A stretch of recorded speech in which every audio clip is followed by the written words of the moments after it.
ജില്ലാ കോൺഗ്രസ് കമ്മിറ്റി അധ്യക്ഷന്മാരെ പ്രഖ്യാപിച്ചതിന് പിന്നാലെ പത്തനംതിട്ട DCC ഓഫീസ് പരിസരത്ത് കരിങ്കൊടി ഉയർന്നു. പുനഃസംഘടനാ ചർച്ചയിലെ അസ്വാരസ്യങ്ങളെ തുറന്ന് പുറത്തുപോയ DCC മുൻ പ്രസിഡന്റ് തനിക്ക് നേരെ വലിച്ചടച്ച കഥക് ചവിട്ടി തുറന്നു. കോൺഗ്രസിൽ അസ്വാരസ്യങ്ങൾ പുത്തിരിയല്ല.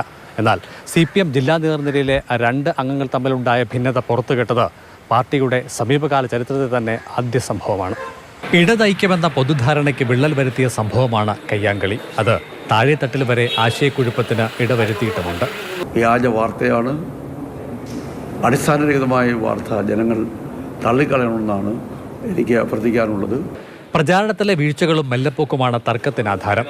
പോരായ്മകൾ ഉണ്ടായിട്ടുള്ള ഇടങ്ങളിൽ ശക്തമായ ഇടപെടലിന് മുന്നണിക്കും പാർട്ടിക്കും ഇത് അവസരമൊരുക്കും. തെരഞ്ഞെടുപ്പിലേക്ക് ഇനി 3 ആഴ്ചയിലധികം ബാക്കി നിൽക്കുന്നു എന്നത് പരിഹാര നടപടിക്ക് മതിയായ സമയവുമാണ്. CPM സംഘടനാ സംവിധാനം അതിന് ഉതകുന്നതും. എന്നാൽ കലക്കവെള്ളത്തിൽ മീൻ പിടിക്കാൻ വലയൊരുക്കുന്നുണ്ട് ഇതര കക്ഷികൾ. പത്തനംതിട്ട ലോക്സഭാ മണ്ഡലത്തിലെ CPM യാദവ കുലം പോലെ തമ്മിലടിച്ച് തകരാൻ പോവുകയാണ്. കയ്യാങ്കളി NDAക്ക് അപ്രതീക്ഷിത മൈലേജിന് വളം വെച്ചുവെന്നാണ് BJP അവകാശപ്പെടുന്നത്.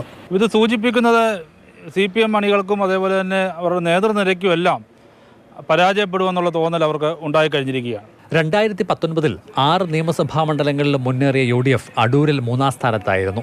ഇടത് സ്ഥാനാർത്ഥിയാണ് ഇവിടെ മേൽക്കൈ നേടിയത്.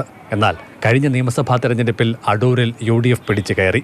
ഇക്കുറി പ്രതീക്ഷിക്കുന്നതിലും വോട്ട് കുറയുന്ന പക്ഷം അത് കടുത്ത നടപടികൾക്ക് കാരണമാകുമെന്ന് ഉറപ്പാണ്. അതിനാൽ തന്നെ കാര്യങ്ങൾ കുറ്റമറ്റതാക്കുക എന്നത് നേതാക്കൾക്ക് നിലനിൽപ്പിന്റെ പ്രശ്നം കൂടിയാകും. CK Abhilal, Mathrubhumi news, Pathanamthitta.